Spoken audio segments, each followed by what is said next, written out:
bandera, estando en mi país o estando allá afuera, porque para mí, mira, no existen fronteras.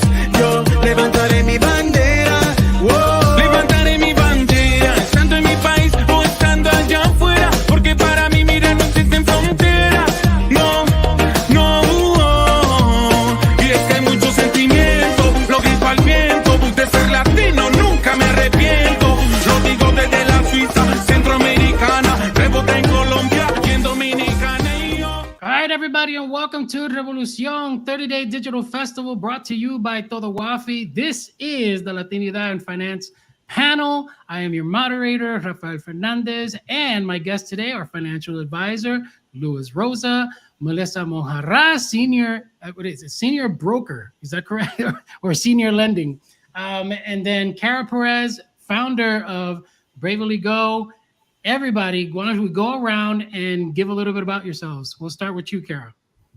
Okay, hi. Thank you so much for having me. I'm very excited to be here. My name is Kara. I own a financial education company called Bravely Go, because I think you got to be a little bit brave to discuss money, to learn about money in a world that so often doesn't want you to know about money. And we teach people how to do everything from investing in the stock market to talking to your parents about money to paying off debt. And I am really, really passionate about money, so I'm very excited for tonight. Luis, go right ahead. Introduce, my friend. Hey, gracias, Rafael. Thank you, everyone, for being here. My name is Luis Rosa. I am the founder of Build a Better Financial Future. It's an investment management and financial planning firm. I'm also the host of the On My Way to Wealth podcast. And I was born and raised in Dominican Republic, came here as a kid, age 11, when I first lived in New York, and now I'm in Los Angeles. And part of my mission is just to help the Latino community learn about money, investing, generational wealth, and everything. So excited to be here. Okay, and before we even get to Melissa, she is a senior loan officer. I want to make sure we cleared that up so everybody was coming after her. So Melissa, go ahead and give a little bit about yourself. Awesome. Hi, thank you for having me. I'm Melissa Monjarras. I am a team leader, senior loan officer with the Monjarras team at Legacy Mutual. I am originally from Santa Cruz, California, moved to Phoenix, Arizona 20 years ago, got in the mortgage business when I was 23 years old. And I am passionate about helping the Latino community invest in real estate, build wealth through real estate, and educate from anything to fixing their credit, building their credit, how to budget, save money, and look for ways to get assistance with their down payment so they can purchase a home. And that's a little bit about me. Very cool. I'm going to go around the room just because everybody here is in finance, and we do this with every panel. Were each of you like little tiny accountants growing up? Like, I mean, I'm trying to picture you as kids. Were you in front of calculators the entire time? Luis, we'll start with you. Well, it's funny you mentioned that. I do remember playing around with those old school phones that had like the rotary dial, and always thinking that I was gonna have. Luis just gave his age. Hey man, yeah, I took it back. Matter of fact, there was like a little lock on the phone back in the days because long distance was expensive, so my mom always kept it locked up. Back in the DR days. So yeah, I knew that I liked numbers and I like to help people, but I didn't know what that looked like until later on I grew, and then I saw that financial planning was an actual thing that I can help people like actually plan for their futures and build wealth. Very cool. Melissa, what about you? My favorite toy when I was younger was a cash register. Like, I just love counting money. My dad loves to talk about money. And so just hearing him have those conversations, I think that I just became like obsessed with learning about money. And I just, growing up, my whole thing was like, I'm going to be an accountant. I'm going to work with numbers. I'm just obsessed. Like, I love crunching numbers and looking at options for clients. And so I actually, when I was going to college, to become an accountant. And then when I was 23 years old, I moved to Phoenix and ended up getting a job as a receptionist at a mortgage company. And then I became obsessed with that. And so now I get to help people, right, get into homes and work up different numbers and it all stems from when you're younger. So it's pretty cool. Kara, what about you? No way. When I was a kid, I hated math. I wanted to be an actress, and then I wanted to be the president because I love being in charge. And I came to money because I was broke. Like, I have been low income. I was low income as a kid. We grew up on food stamps and single parent household. And then I graduated college and I had student loans. And I was just like, okay, clearly no one in my family knows anything about money, and I have to be the one to figure this out. So that's how I came to being passionate about money, is not having any. How have you, because each of you have a very unique, I follow each of you on Instagram. I'm curious as to like the social media side of everything, because it's obviously the evolution of how everything is portrayed now and how we market to people. And, each of you have videos that you're constantly putting up to kind of share that information. I kind of want to go around the room to see, how did that process start for you? And what was like the most difficult part of transitioning to that? Melissa, I'll start with you. Honestly, like, if you know me, anybody that knows me, I'm actually super, super shy. I was the one that was like, you will never see me on video. But 2 years ago, I decided to hire a videographer, and I hired a social media gal, and they would show up to my office with all the camera and the lights. And I literally had no choice but to do the dang video. Right. So It's almost like I was forced to do it. And they would just show up every week, same day, same time. And then just after doing it so many times, I got comfortable with video. Now I actually love it. And I love that by doing the video and the social media, I literally meet most of my partners, my real estate agents. A lot of buyers come through there. That's really how I've met a lot of my even friends I've met through there. So I think that the power of social media and video is huge because of the connection and because of the education that we're able to provide.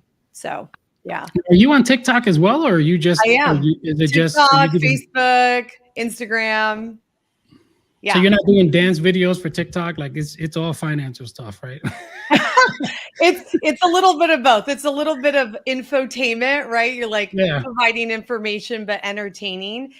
I'll tell you one thing. When I was little, my dad invested in a video camera. He would put a video camera up, and then us as kids, we'd put on our favorite video, like the dance videos, and then we would stand in front of the camera. I still have the videos till this day of me and my siblings dancing in front of the camera. I love to dance, and so that's kind of where that comes into play with my videos now. Okay, but we're gonna have to get exclusive footage of that so we can share across social media, put it on our website. Yes. Put it as clips. Louis, how about you? I'm going to tell you, business information is just really rough to give on social media, just because it's a niche. And so when you deliver, you got to deliver with some type of, catch or hook on there. Do you find it difficult to do that, especially in the financial advisor point of view, when you're giving out just straight information? Yeah, that's a good point, because money is not the most desirable topic for most people. A lot of people are very stressed. So I think I got really good at explaining complex topics in a very simple term. That's usually what people tell me. And I always had a passion for teaching and education. So I keep it very short. Usually my videos are about 30 seconds. So it's more like, hey, here's what you need to know, right? Student loans, whatever it is happening right now. If you want to learn more, go to my website or listen to the full podcast episode, watch the full video, right? So I just give them a little snippet so that just to spike enough interest so that if they want to see the full thing, they can go ahead and click. But it's not too boring. It's in 30 seconds flat. I can tell you what's happening right now. People's attention span is really small. Yeah. So imagine going on for a minute or a minute and a half. I feel like everybody just tune out. And I also found that somebody told me that about 80% of all videos I watch on mute. I'm not sure why that is, if people are watching videos at work or whatever. So I added captions to my videos as well. Yeah. And it's been a pretty good, pretty good feedback. All right, Kara, you look like you have the most fun on social media. I feel like you probably you jump on it. The topics on there, you look like a TikTok sensation ready to happen. Like, what goes into your process, even your thinking when you're creating like your videos? Well, I definitely do try to have fun with it, because when I'm consuming social media, I gravitate towards the videos that make me laugh, that make me think, that, the kind of shock the system a little bit. So I like to do the transitions. I like to do the dancing. I like to do that fun stuff. Yeah, and I just love social media. I think, like, to Melissa's point, the power for connection is really strong. Like, I'm in my DMs every day with people, and some people have been following me for 5 years, 4 years, and I've seen them grow, and I know that they're learning from me, and they've seen me grow. So you really do get to build this connection that is often missing. And like, I work from home, like, this is my home office right now. Like, I'm alone a lot of the time. So I hop on TikTok, I'm like, hey y'all, be my friend. That's how I see it. Very cool. You just recent. Well, I don't know if it's recent, but I know it was during, we're in Hispanic Heritage Month. I saw that you posted about being Dominican, but you're learning Spanish now. Mm-hmm. And I know it's a big discussion on our accounts. People constantly, they're either in the negative side of it or the positive side of it, whether you're Latino enough because you don't, or still learning. Like, it's always like a huge topic every time we post something about it. But what has your journey been like? Has it been something that has been like extremely gratifying? Has it been really difficult? Just learning, learning Spanish and trying to kind of master that. How has that process been for you? Yeah, it's really interesting because my dad was born and raised in Dominican Republic and moved to the US when he was 18 or 19.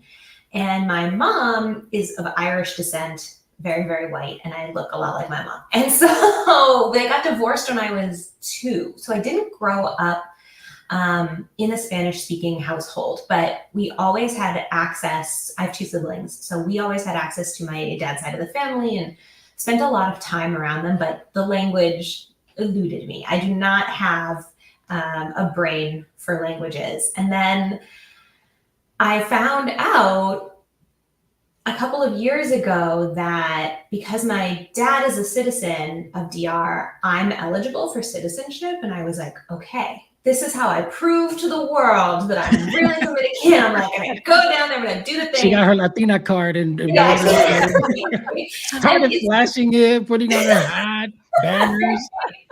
I'm everywhere being like, "Boom, passport." No, but then, like, in order to get it, it's exactly the same in the States. Like, you have to take a test, you have to take an interview in Spanish. And I was like, oh, I'm really going to need to like cement this language. So it's been hard. Like, it's been really hard to learn the language because, like I said, it's hard for me with any language. Like, if I was trying to learn French, it would be hard.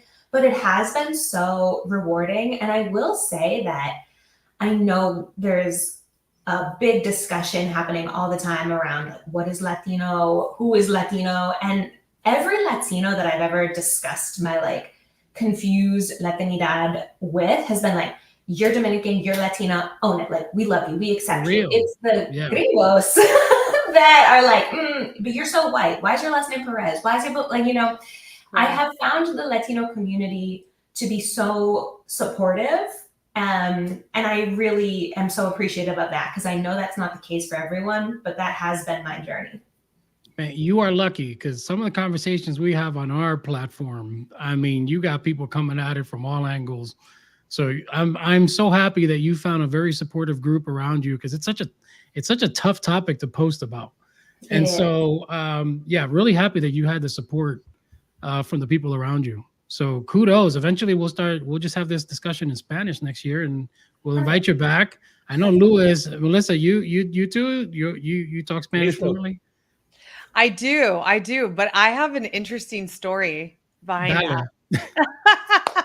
You guys ready? Just kidding. Yeah, go for it. So my father was born in Aguascalientes, Mexico.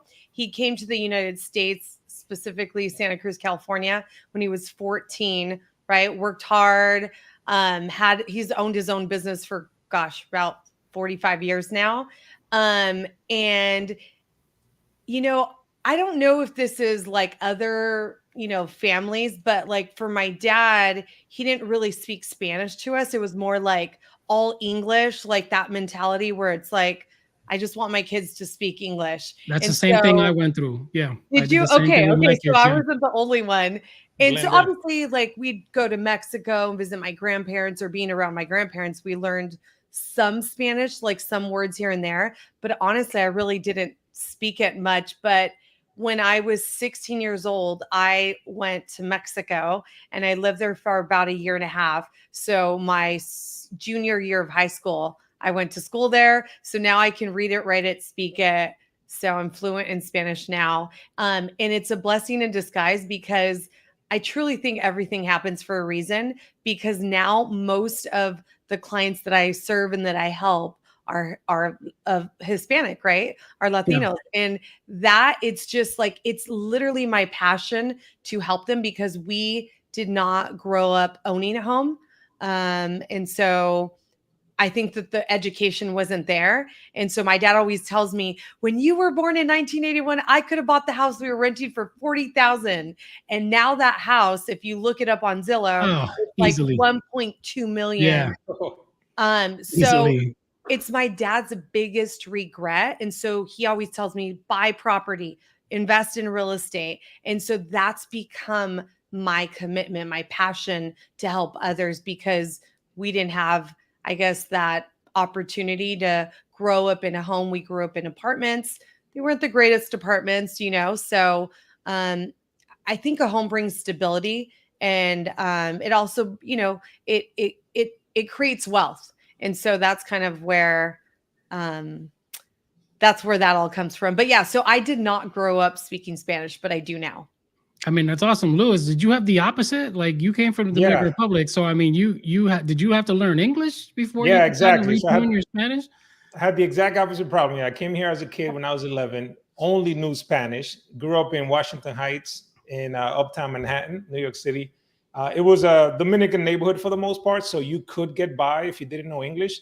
But when it came time to go to school, you know, at first they put me in all Spanish classes. Eventually, I signed up for the English as a second language, and kind of just test it out. But that was a challenge for me, because not only did I leave like all my friends and school and everything back home, I had to learn a new language here, you know, and then eventually learn the new language of like the U.S. financial system as well, which is why I'm so passionate about teaching others about investing and creating generational wealth. Everybody was probably sitting there going, man, is this a finance panel? Or are we talking, look, we're Latinos first. I got to, you know, we got to get those stories out there. Get to How the are you going to numbers. know the person? You know what I'm saying? There's a story for everyone. And, you know, so now we'll get into the finance stuff that everybody was tuning in for. All right. So I'm curious, Lewis, I'll go with you. Last year, top 100 Investopedia. This year, you got it again. NerdWallet just got you for, what is it, top 8 financial influencers to follow in 2003. What was your reaction like to get that? And I think you just got another one. Why don't you tell us a little bit about that? Oh, yeah, I did. Yeah, I've been blessed enough to have a couple of accolades and recognition in the industry, like Investment News, 40 Under 40, Investopedia, top 100 financial advisors, and NerdWallet. Yeah, 8 Latino financial influencers to follow. You know, it's humbling, man. Going back to when I first came here, not knowing the language and not knowing anything about finances, you know, watching my parents like literally cash a check at the check cashing place, to asking questions about what's a mutual fund and what's a stock. Like, I had no idea. These were not conversations we were having growing up, because we were more like in survival mode, right? We came here as immigrants, and it was about my parents pushing us to do better than they did. So for me to fast forward, and now I'm in a position where I'm being listed in these major U.S. publications as one of the top 8 or 100, right? It's really humbling, man. So I just got to keep carrying that torch and helping other Latinos that come before me, younger ones, to get into the industry, because there's not a lot of us in here, right? So we need more of us in here. So that's part of my mission as well. I thought you were going to say you were screeching everywhere and, like, you know, driving people nuts, bragging about it, you know, just showing everybody on your phone that you were. I would have. I haven't been labeled anything. So something comes up like that, I'm going to be all in front of my kids, like, look what just happened. So, all right, Melissa, top 1% of lenders. All right. And top 250 Latino lenders in the nation. You're going to have to explain to me how you even did that. Oh man. A lot of hard work, dedication, sacrifice, strategy. I mean, in a nutshell, right? I mean, it literally, it's when people ask me, and sometimes I sit there and I'm like, how the heck did I do that? But really, it is a lot of sacrifice. It's time away from my family. It's the late nights, the weekends, the evenings. It just, I think because again, like we didn't grow up owning a home or living in a home. I think that it just became my like obsession or commitment, if you want to say, to help as many people as I can. So it was kind of like anybody that came my way, I was like determined, like I'm going to help them. I'm going to finish what I started and I'm going to find a way. So for me, when somebody comes to me, it's not like, it's not a matter of like you don't qualify or you're never going to buy a home. It's more a matter of like when can you buy a home, right? So I always give somebody like a plan. This is what you need to do, bullet points, follow my lead, and I'll get you in a home. And so I think it's just literally just that hard work, that commitment. There's really no secret sauce. That's literally what I did for years. And then all of a sudden I start getting all these awards and it's just like people ask me, how did you do it? And like plain and simple, I just worked hard at it. Of course, I should say I worked smarter, right? As the years went on, I've worked smarter. The best thing I ever did for myself was get a coach about 4 years ago. I am coached by the Core. They're the number one coaching company for realtors and lenders in the nation. And so that's where I learned a lot of strategy and working smarter and investments and stuff like that. So are you a part of that NAREP organization as well? Or I am. Oh, yes. Okay. Very cool. Yes. Yeah. I know Armando, he was our Asian Latinidad panelist, moderator. Yep. Amazing people. Yeah. Awesome. Hi, Kara. Featured on Glamour, NPR, Forbes, New York Times, The Economist, CNBC, founder of Bravely Go. How did it even start for you? What was your I guess reaction when it started moving in that direction? Because you said you started with nothing, basically speaking. So how did you go from there to the Kara Perez we know now? Yeah, so I think, it really started because money was a problem for me. And growing up and into college, like into being 20, into being 22, I just assumed like, well, I'll be broke forever, and like, that's fine. And then I graduated college with all this debt. And I was like, oh, it's not even just being broke, it's owing other people money. And this shit will follow you around. Like, I can't outrun this. And I just started blogging back in the day about being low income because I was working as a waitress. So I was making and I share my tax returns on my Instagram all the time so that people know, because I also think so many of us are not, like, our last names are not Gates, Bezos, Musk, right? Like, so many of us are coming from places where our parents can't necessarily help us pay for college or buy our first home or open an IRA. Like, maybe they don't even know what an IRA is. So we have to be the first ones to figure that out. And we're doing it with our first jobs, our part-time side hustles, whatever. And so I like to talk to people about like, hey, I come from a low income background. Now I make 6 figures. I have more than 6 figures. Well, I have 6 figures invested, and like, you can do this. We can do this together. So I have no shame in that. But in sort of like tactical steps, so I started this blog. It was for free. You can get a free WordPress blog, or at least you could back in the day. And I just was like, hey, look, I'm a waitress. In 2012, I made something like $13,000 a year. And then in 2014, I think I made $16,000. And I talked about that. And I was like, here's how I'm making my student loan payments. Here's how I'm paying rent. Like, here's a side hustle I'm picking up. And I worked 5 different part-time jobs for about 3 years to pay off my student loans and to save my first $5,500, which I then invested. And I was like, now my last name is Musk. Like, I'm so fucking rich. Sorry I'm cursing so much, but like, it was so transformational. Paying off my student loans, was to this day the greatest day of my life, because I had set a goal. I had worked really hard, 5 different jobs to make it happen. And then I saw, like, I woke up and I was like, I don't owe Sally Mae anything. Like, Yeah. federal loans, who, you know? And so from that, kind of from that experience, I got on social media and people started to be like, you work 5 different jobs?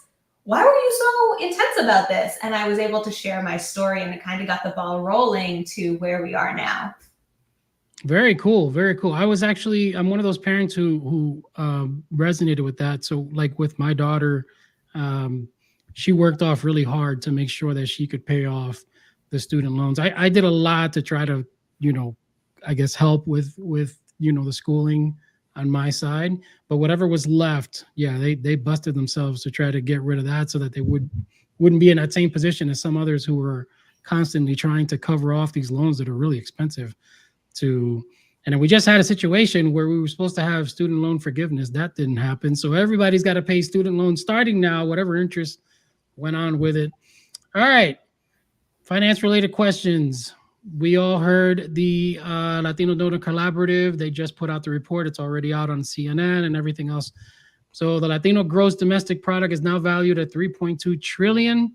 U.S. Latino purchasing power is measured at 3.4 trillion in 2021. Latino income in the U.S. amounted 2.5 trillion, and that grew 4.7% compared with 1.9% for non-Latinos.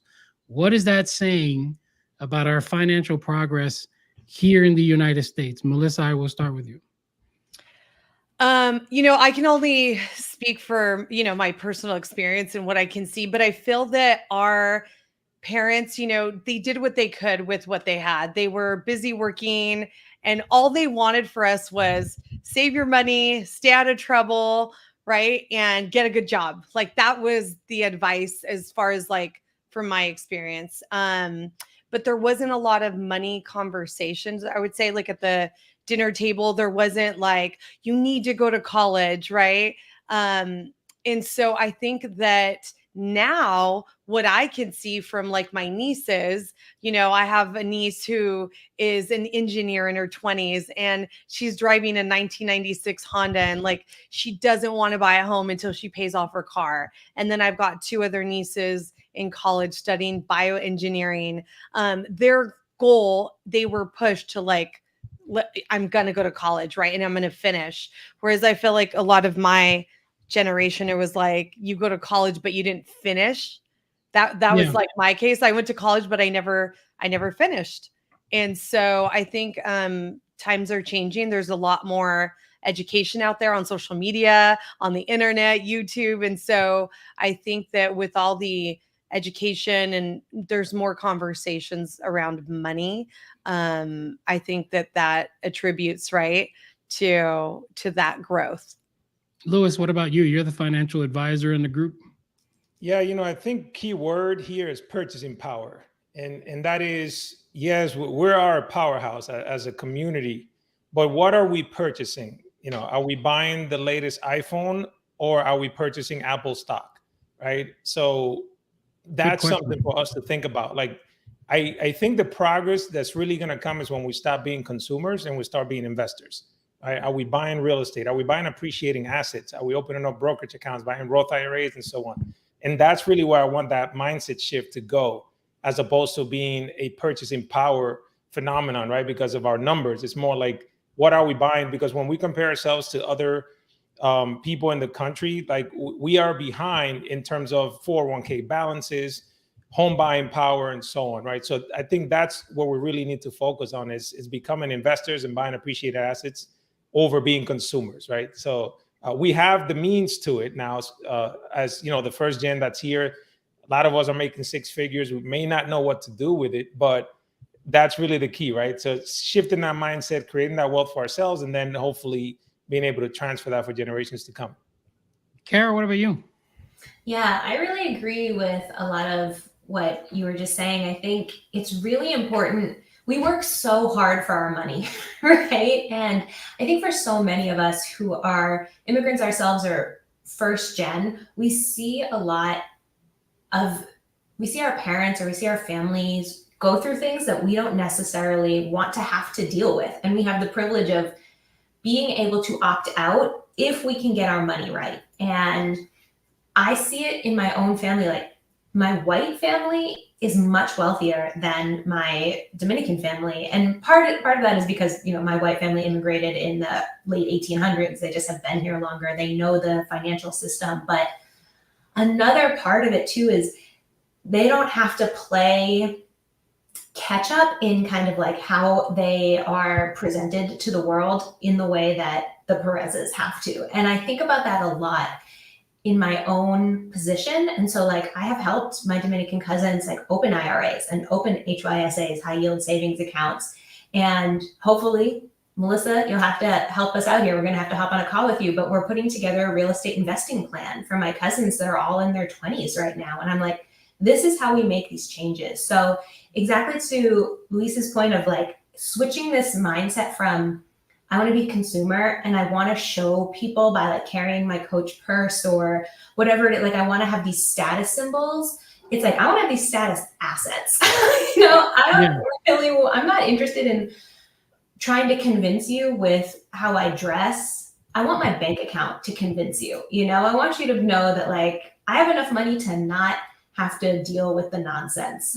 That's what I want for us. And I think our numbers are getting there. We are obviously earning in a way that, for some of us, obviously not all of us, but like we have the access now in a bigger way than we've ever had before. So what decisions are we making?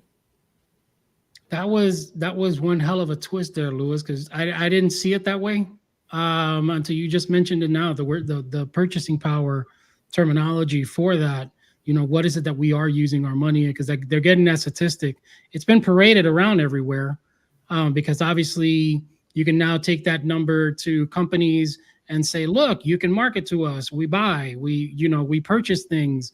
But when it comes to my next question, that's where it becomes a little convoluted. So one of the biggest topics that we have in all of our social media accounts is generational wealth.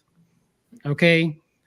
What can we do to start building generational wealth? That is literally the number one question that everybody's asking when we talk about, our Caucasian counterparts, other different races and how they build it. Like Kara saying, her white side of the family, they've been here longer, so they have a lot more invested. They have a lot more that's been passed down. How can we, as a community that is here in the United States, some of us are just coming in, some of us are just building a dream. I'll start with you, Melissa, because I feel like you probably have the best answer for that, for what goes in for the generational wealth. And not that I'm saying she's the best at it, but I know what she's going to go with when we talk about this. So what do you feel is what we can do to start building generational wealth? I'd say, obviously, yes, I do mortgages. I'm in real estate. And so investing in real estate is obviously my number one. That's the reason I went to you first. Yeah. But, it really starts with educating yourself, right? Like reading books, podcast, Audible, like you watching YouTube videos. Like, I think it starts with your mindset. And it's, again, like Luis said, right? It's investing in appreciating assets, not depreciating assets. I know a lot of Latinos, they like to buy their trucks or their trocas, as they call it. But we all know that that's a depreciating asset, and that's not going to help them in the long run. And a lot of times the mistake that people make is they buy that truck first or that car first instead of the house. And that literally can keep them from buying a home like 5 to 7 years. Until they pay that car off, they're not going to qualify to buy a home, or they might need a cosigner. But yeah, I think the biggest things to build generational wealth is investing in real estate. And I don't mean just buying one home. It's buying that first starter home, then living in that, and then turning that into a rental and going to buy your second home, living in that for 2 to 3 years, turn it into a rental, and so on and so forth, right? And that way, by the time you retire, you have a handful of properties. Passive and income. now, passive income, right? So you got a little bit of that. Investing in 401k. The best advice that I got from my coaching company was to max out my 401k. So I think that maxing out your 401k is the best thing you can do. Your 401k, your IRA, and then investing in stocks. That was one thing that I never knew anything about, right? My parents didn't know about it. It wasn't a discussion that we ever talked about. But being in coaching, again, it's like put 20% aside, invest it in the S&P 500, right? Like it doesn't have to be so difficult. I think that many people, they don't know where to invest their money, but getting a financial advisor, I think that's super important. So yeah, I'd say real estate, maxing out your retirement, and then investing in stocks. I'd say those would be my top 3 to build generational wealth. That's literally your title, financial advisor. What's the deal? What if I'm coming in with nothing? And then Kara, I'm going to ask you from the investment side, if I'm coming in with nothing, what's my start? Yeah, I love a lot of the things that Melissa said. For example, if you are a W-2 employee, right, you have no idea how many people I speak with that I asked them, hey, does your employer match your contribution to your 401k?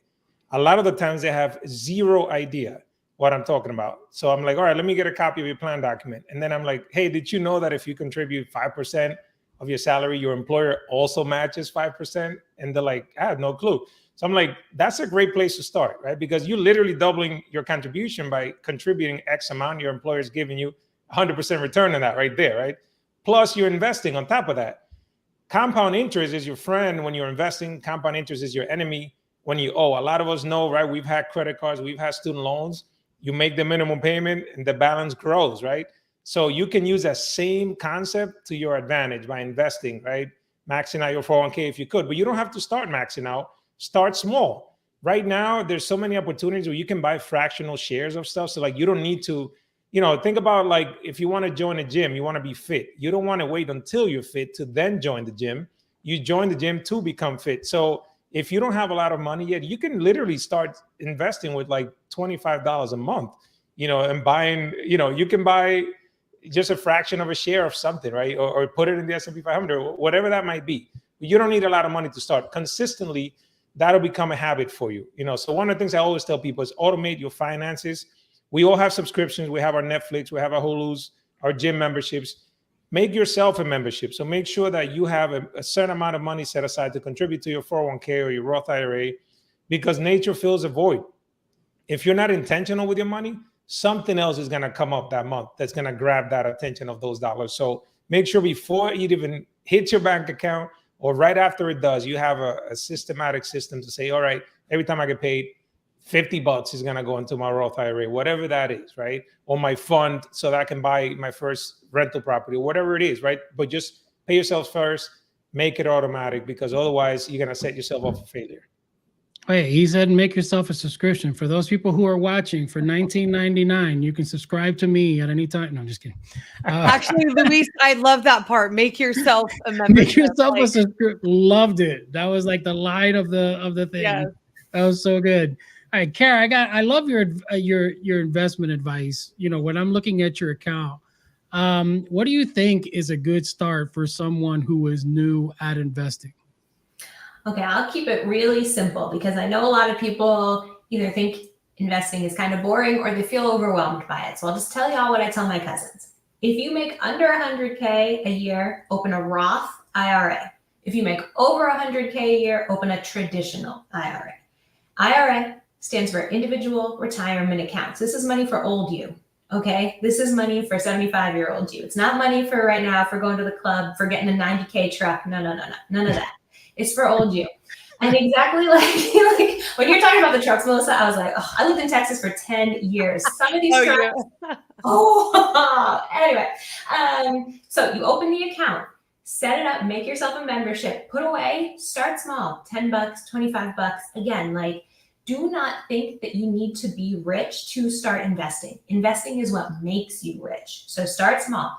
As you pay off debt, as you pay off or as you get raises at work, that's when you want to start increasing it, right? And you can treat yourself. Okay, after I paid off my student loans, I got absolutely hammered at a bar with all of my friends. We had a really great night. It was amazing.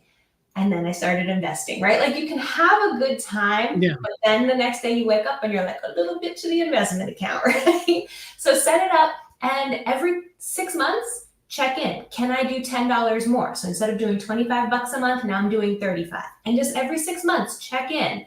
You can absolutely seek out the advice of a registered professional, right? Like a CFP. We love our CFPs out there, as you're beginning to see real numbers, but that's where you start, get the IRA, start saving for old you. Because I promise, like, listen, my Nana, she is from Dominican Republic. She's going to be 95 in 3 days. She still eats food. She still needs to pay the electric bill, right? Like, old you is still going to need money, still going to want money. You want to be slipping your grandkids 20 bucks, every time they come see you.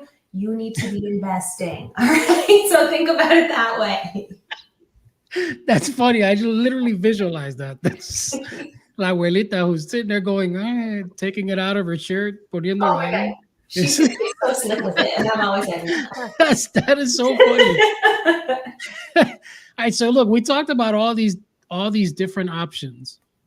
You don't see a lot in our community doing it. So what do you feel are some of the greatest financial challenges facing our community today? I'll start with, we'll start with you, Louis. Yeah, so I think there are two ways of looking at it, right? Because we remember, like, we're not a monolith, right? We have the Latino population that's immigrant, that came from their home countries, and maybe they don't know English, right? They're still grinding it out, learning the US system. So I think those folks, like I was with my family at the very beginning, not knowing the language, not knowing the system, not having access to credit.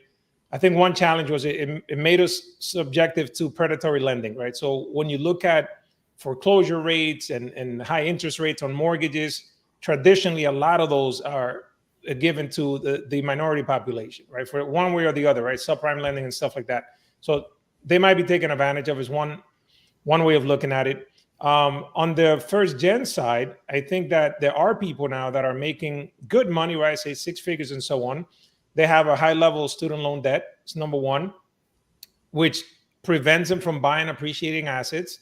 And the other one too, I think, is lack of representation in financial services in general. Probably makes people feel like it's not for them, right? Because if you don't see people that look like you, that are doing the things that are going to guide you in the right direction, you might be like, hey, that's really not for me, right? Like when you think about estate planning, to me, that always sounded like it's something for the rich, right? Estate planning. But, in reality, we all should have a will. And, some people might need a trust. And they also sound fancy, but they're really easy to set up. And it's another way to protect your assets, right? But it sounds like foreign to me. Like, I don't belong there. That's for the rich. So I think that's another issue. Just people not seeing themselves in this industry probably prevents a lot of folks from seeking out expert advice in the first place. Carol? Yeah, I definitely think that's all spot on. I think there's a lot of problems in the system that a lot of people can fall through the cracks, unfortunately. And I also think a lot of people get focused on the short term, right? Of like, I want to have this new car like by the end of the year. And they don't think about like 10 years, 20 years, 30 years. And that's very normal. That's very human. Like, we are literally biologically designed to think like, must have food now. We don't think must have food in 20 years, but we're going to want food in 20 years. So I think that's a huge problem for a lot of people. And finally, I also think a lot of Latinos really focus on like, I have to succeed where maybe I have to do things that maybe my family didn't have the opportunity to do. And sometimes that's going to be something that makes sense. And sometimes that's not going to be something that makes sense. Like, I think a lot of us feel a lot of pressure to maybe look successful or to maybe give money that we don't necessarily have. And we have to be able to build systems that will feed us, that will cash flow into our lives consistently, so that then, yes, we can be handing money out to family members or spending like we're Kardashians, because we have that financial support system. Melissa? Yeah, just Kara, I mean, you were spot on. I think that, for like our parents' generation, it's all about like those nice cars and the things that they didn't have when they were younger. They focus on having all the things that maybe their friends have. And I think for the newer generation, it's, now it's social media. It's all about like who has what, like who has the latest purse. I'll go to the mall and there is a huge line. And believe it or not, there's a lot of Latinas buying those expensive belts and purses. And it's almost like, they could put that money aside, but there's just not enough education, right? Just kind of like we talked about, not enough education on what to do with the money, where to put their money, where to invest it. A lot of people, I think they give up. They have like this mentality like, oh, I can't do it, or my credit's not good enough, right? I'm just going to keep renting. There's just the biggest challenge I say is like the education. And again, I mean, I think that a lot of clients, when they come to me, I've looked at thousands of credit reports, and the biggest challenge they have in purchasing a home is their credit. They don't know where to start building credit, how to fix their credit. And I'm not a credit repair company, but I've helped hundreds of people get their scores up just by giving them tips and guidance, because I know what it takes to get someone's score up so they can then qualify and get into a home. So I'd say like on my end, that's the biggest challenge that I see, is that if, without having good credit or having bad or low credit score, you're going to get the higher interest rate, right? The higher mortgage payment. So it's like you kind of get the shorter end of the stick. And the thing is that a lot of these Latinos, especially like, again, like our parents that came from Mexico, like their dream is to own a home, and they will do whatever it takes to own a home, even if that means paying a higher interest rate. So actually, I'm gonna stay right on that topic. Yeah. So my question for you is, what are the first financial tips that you would give to anyone who's considering to buy their first home? Their first home. I would say, for us, I'm looking at their income, their assets, and their credit, right? That's where we start. And so when it comes to income, I always tell people, make sure you stay on your job consistently, or at least in the same line of work for the last 2 years. If you're going to start a business, just know that you need to have that business running for at least minimum 2 years, and we need 2 years tax returns. So consistency in the job is the biggest thing, stability with your job. I'd say for credit, we want to make sure that you're budgeting, right? Making sure you're looking at your debts, what's coming in and what's going out. That's the biggest thing. So budgeting, and as far as credit, like I said, we just want to make sure that you're making your payments on time, you're keeping your balances under 30% of the limit. If you don't have any credit, you're getting at least 1 to 2 secured credit cards. I tell people just hop on CapitalOne.com, get a secured credit card if you don't qualify for, a traditional credit card, or have someone add you as an authorized user, someone that's responsible with their credit card. They can simply add you as an authorized user to their credit card, and that will help boost your credit. And save your money, right? Like I said, save as much as you can, just like Kara said. I mean, whatever that looks like. If it's $25 a paycheck, $100 a paycheck, put that money aside into like a money market savings account. I would say those are the biggest tips that I give to my clients. So Louis, piggybacking off of what Melissa just said, you obviously, deal with a lot of budgets. Healthy budgets leads to the ability for someone to actually start saving and growing their finances. What are some of the steps that you suggest when people come to you when they want to set up their budget and start moving in that direction? Yeah, the first thing I would say is not to be afraid of it. A lot of people have a negative connotation to the word budget. It sounds very restrictive, just like the word diet, right? It just sounds like, oh, I'm just not going to be able to eat what I want. And same thing with budget. I won't be able to spend what I want. But it's not necessarily true. If you think about governments and corporations, they all run on a budget. They have an operating budget, and some of those line items in the budget are for fun, like company retreats, right? So you can still budget for your vacations and shopping and whatever it is, but just make sure that you put some money aside, like Kara was saying, for old you. Because, I know people who only rely on Social Security to live on, and that may not be the lifestyle you want to have when you're older, right? If you live long enough, you still are going to need to pay some bills. So you want to have a nest egg that you build yourself, and what better way than to start now? So don't look at your budget as restricted, right? So list all of your items that are steady, right? Everything that's pretty much fixed, like rent or mortgage, utilities, and so on. And then the things that are flexible, put a number on them and then stick to it. So if you say, look, I'm going to spend $100 a week going out to eat, whatever it is, that's fine. You can budget for those things, but make sure that you actually stick to that number, whatever that is. All right, Kara, I'm going to go to you. What he was talking about, at an old age. I have a question from one of the users. That was their question. Should a 65-year-old person start an investment? Yes. How do they do that? Keep it simple. Yes. So if you're 65, I would look at your retirement timeline. Do you want to retire? When ideally would you retire? Probably pretty soon, right? But like, how much money do you have? If you live to 95, like my grandmother, right? You got 30 years. That's 30 years of money that could be in the market, right? So I would definitely start investing. If you go with a retirement account like an IRA, those come with catch-up features because there are limits on how much you can contribute to an IRA. But the government allows you to invest more if you're older than 50. So I think it's definitely worth it, but it needs to be part of a bigger conversation of how much longer am I going to do this job? What other assets do I have? Do I have a piece of real estate? Do I have a partner that works? Am I expecting any kind of inheritance? Because your investment strategy is always just one part of your overall financial plan. It's never the whole thing, but definitely 65-year-olds should be investing. There's your answer.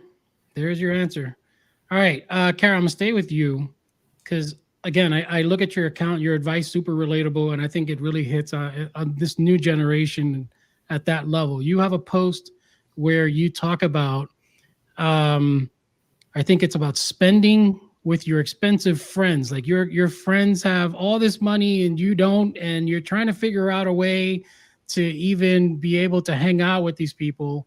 And you give tips, like game nights and stuff. And it reminds me of Friends because there's a whole episode of Friends where Ross and I forget all the and Ross Chandler.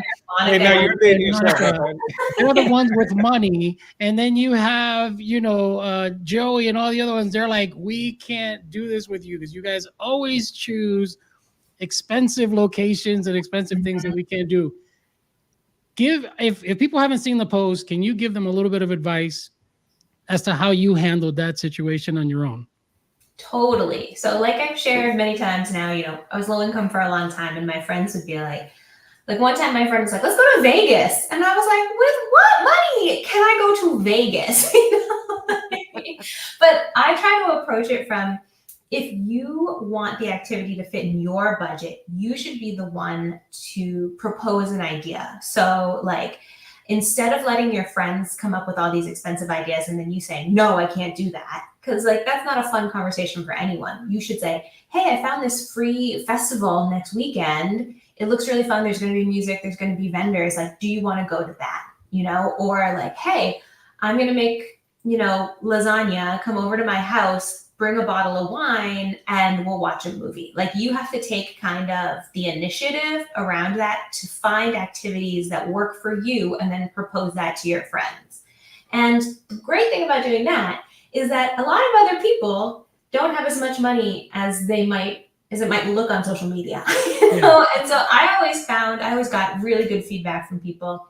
And also, depending on your friendships, like you might say, I'm trying to pay off my student loans. Can we do something a little less expensive? Like, you can be upfront with people about your financial goals. I always did that. And people would be like, oh yeah, I have student loans too. Yeah. I'd like to save some money too. Let's do that free thing.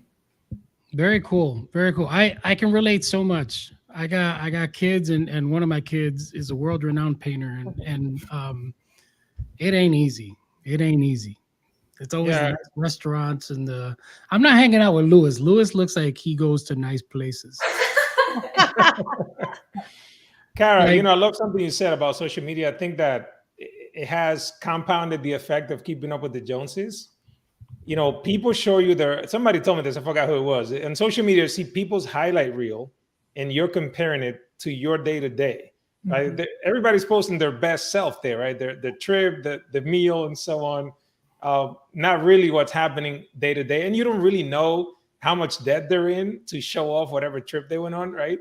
So I love the fact that you mentioned that, taking control of that, having game nights, and pointing out things that are still fun, but maybe not as expensive. I agree. All right, so I got one last question. Again, I'm a statistics guy, people. If you get bored from me talking numbers, that's your problem. So the Latino community makes up only 7 to 9% of the financial sector. Why do you feel that that's the case? Melissa, I'm going to start with you. Ooh, I mean, gosh, I would have to say again, just there's just not a lot of education, right? Like, again, I speak for myself. When I got into the mortgage business when I was 23, I was a receptionist at the mortgage company. And my boss comes to me after 6 months and he's like, you should be a loan officer. I'm like, I don't even know what a mortgage is. Like, I don't even know what a loan is. My parents never owned a mortgage. I can't be a loan officer. He's like, yeah, here's a desk and a script and here's some people to call. And so that's how I got into the mortgage business, because the first person that I helped was a lady, I still remember, in San Diego, and she spoke Spanish and she was like, nobody wants to help me. I'm trying to get into a home. And I was on a mission to help her. And so I think that, even when I was younger, I wasn't educated in the financial world. Right. You guys, I mean, to be honest, I really didn't start maxing out my 401k until about 8 years ago. And I'm 41. I started 20 years ago. So do the math, right? So I talk and I'm giving all these tips and guidance, but to be honest, I myself didn't start as early as I wish I had, because again, I didn't have the education. So I think that that's just a huge part of why, right? It's just such a small sector. And I think there needs to be way more education out there, especially in the Latino community. Lewis? Yeah, and just Melissa, I don't want to leave you hanging out there as the only one. Same here, right? Like if you go to my website, buildabetterfinancialfuture.com, for my company, I share some of the failures I did myself, because I want to let people know, hey, I'm human and I've made these mistakes too, which actually make me a better financial advisor because I know what you're going through. So I was that kid maxing on my credit cards, going to Cancun on spring break when I didn't even have a job to pay for the credit card. And I didn't know what compound interest was, right? Paying 24% to MasterCard to go, the most expensive margaritas. So in my field, it's actually even lower. Certified financial planners are just 3% Latino or Hispanic, right? And there's 98,000 of them. So there's less than 3,000 CFP professionals that identify as Black or Latinx in the United States. So it's a very small field. And I think one of the reasons is something that Melissa was talking about, is the lack of awareness of the profession itself. Like in my case, when I was in college, there was not a financial planning major. I had no idea what a financial planner was. That was not a conversation that I was having at home, neither were my parents. So I just didn't know. And then there's also a misconception as to what it is that some of us do for a living. And because some people in the field might have taken advantage of folks, it probably also has a negative connotation, right? Like if they think you're selling something, right? You're just like pushing a product to somebody that doesn't need it, and people shy away from those things. So, in my case, I co-founded an internship program. It's called BLX Internship. You can see it at blxinternship.org, specifically designed for students and career changers that are Black or Latinx that want to enter the financial planning field. And we pair them with financial planning firms, and they get paid a minimum of $20 for an hour for 8 to 12 weeks during the summer, and they get exposed to true financial planning. Also as my way to get those numbers up, because one day I want to see that we're 30% of CFPs or more, Yeah, I actually love that you have both of those programs. What is it? It's the BLX and then the Latin Excellence. Yes, sir. So very cool. I really appreciate it. And anybody who needs to check those out, I would really look at. You can go to Lewis's website and even the CFP initiatives. You can see that information on there. It's really cool. Kara, what about you? Yeah, I think y'all are spot on. I also think there is a barrier, I think, for a lot of immigrants, not just Latino immigrants, but like sometimes you can't necessarily trust the financial system back in the motherland, right? You can. So I do think a lot of our parents or our grandparents come with a suspicion of the financial system, and that can lead people away from wanting to learn how the stock market works or how the real estate market works, because they only trust cash, or they only trust, it's that mattress money. Yeah, mattress money, exactly.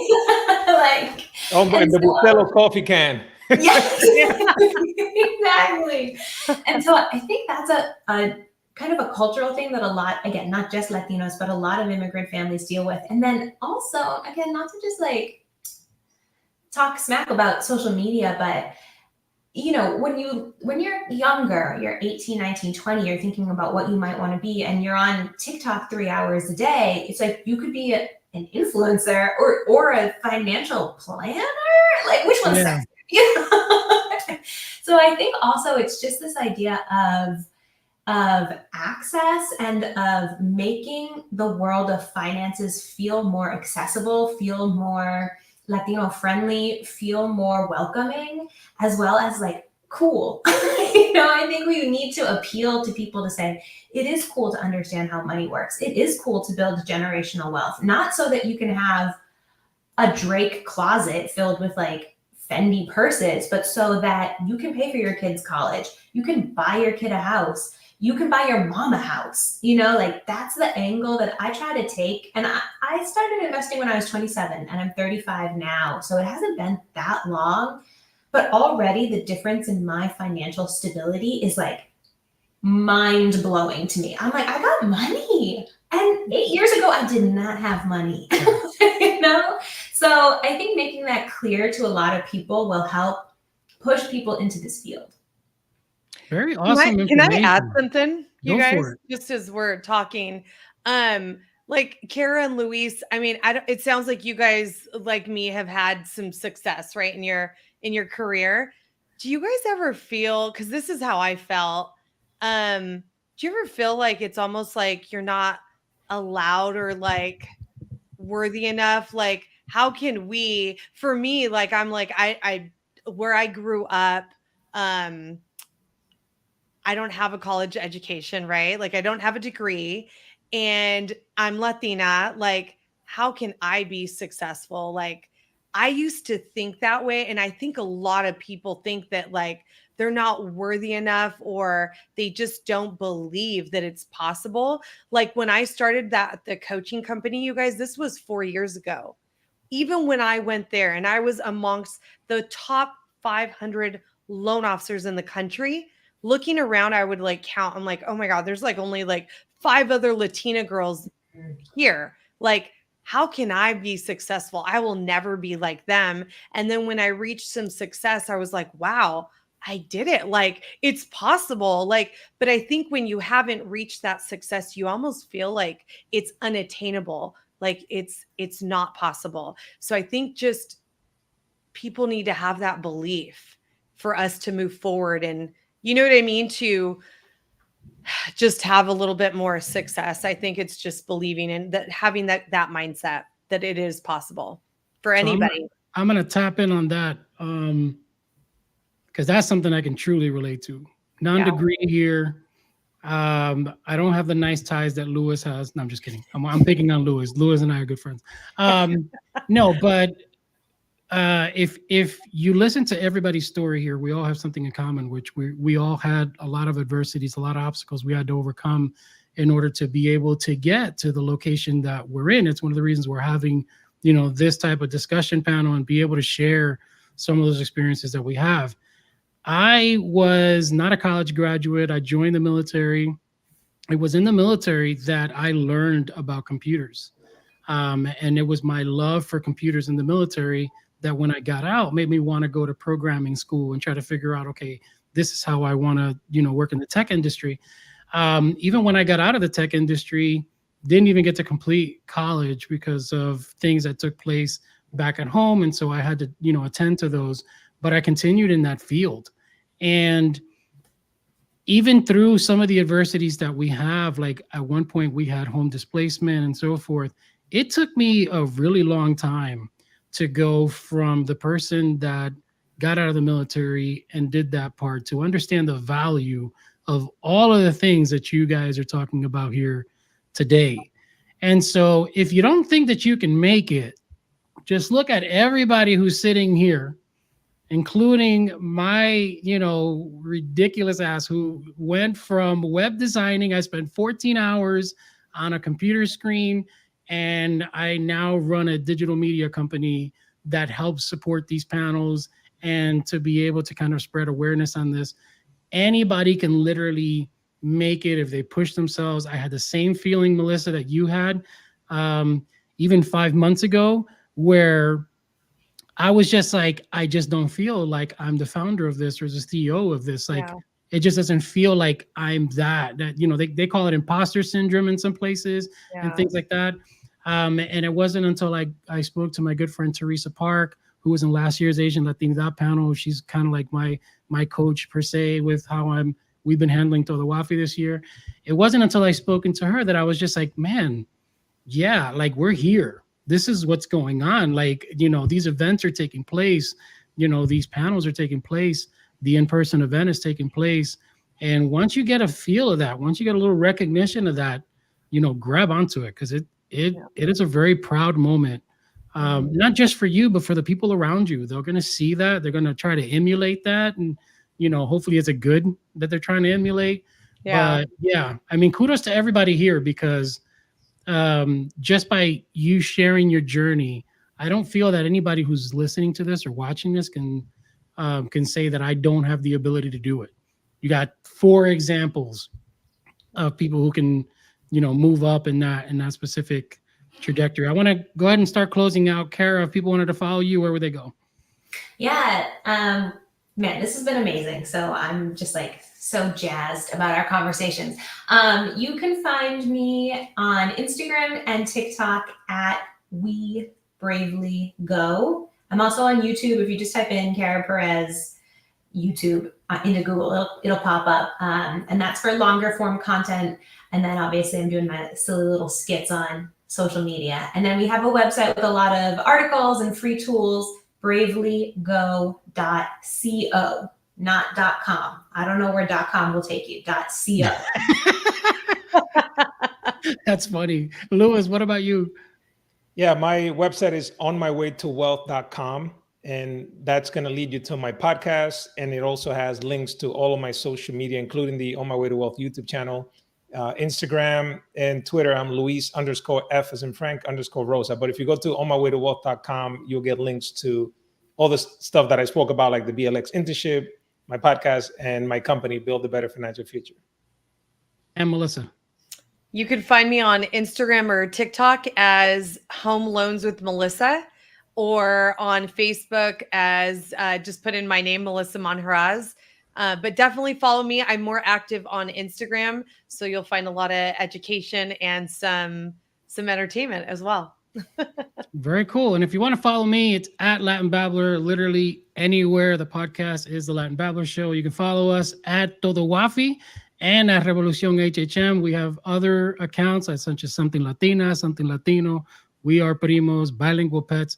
No matter what your niche is, we got something for you to follow. But thank you, everyone, for joining us for our Revolucion, Latinidad, and Finance panel. Don't forget to check out the rest of the schedule. We still have 4 days left of interviews, discussion panels. You can go to revolucionhhm.com or todowafi.com. Follow us on all social medias. I am Rafael. That is Melissa. That is Louis. That is Kara. And we are out. Desde Nicaragua hasta Costa Rica, con esta canción todo el mundo se identifica. Llamen a los chilenos y a los cubanos, llamen a Puerto Rico y a los mexicanos, que ya se armó la rumba. Desde Panamá hasta Ecuador, vámonos a Perú y luego hasta Salvador. Que se escuche en Brasil y Argentina. Yo quiero un grito de mi gente latina y levantaré mi bandera, estando en mi país o estando allá afuera, porque para mí, mira, no